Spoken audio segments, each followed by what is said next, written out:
And I believe you've raised whatever 190 million from some pretty awesome investors like Lightspeed Ventures and Union Square Ventures. So, what has the fundraising journey been like, and what are some of your key learnings from fundraising? So in the earliest days, we decided we weren't going to raise very much funding, and only from true believers, because marketplaces tend to either work or they don't. And so we believed it would generally be hard to show kind of the quality experience, the quality of metrics needed to raise large amounts of money in the early days. And secondly, that's doubly the case in ed tech, which wasn't regarded as a hot investment area. So we designed the company to be very patient and scrappy in the early days. There was four of us for like 3 years.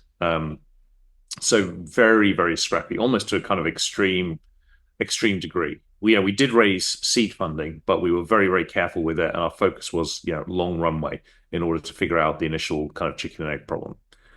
Then we started putting on our foot on the gas after it was clear that we had product market fit.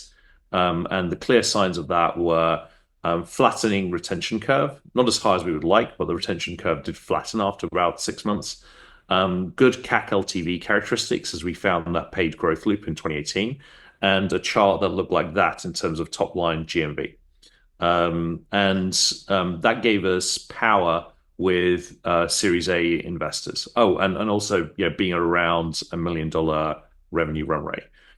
Um, and then, of course, when COVID hit and we experienced those tailwinds, we took advantage. Some companies held back, not wanting to kind of set expectations too high by raising too much or driving the valuation too high. We did the exact opposite, lent in, raised a ton of money at a very high valuation, with the belief that bank balance was being incredibly important when the tailwinds subsided, and that's proven to be the case.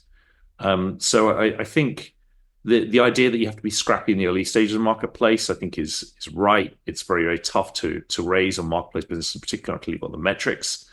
But I would also say you can't. You've got to. I think Bill Gurley has an expression. You got to dance when the music's playing.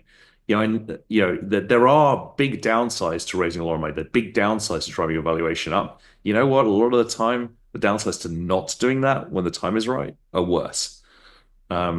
And you have to be conscious of the risks, and I can go into what the risks are. But generally, you have to raise when you're in a position of power. You have to raise when the markets are good.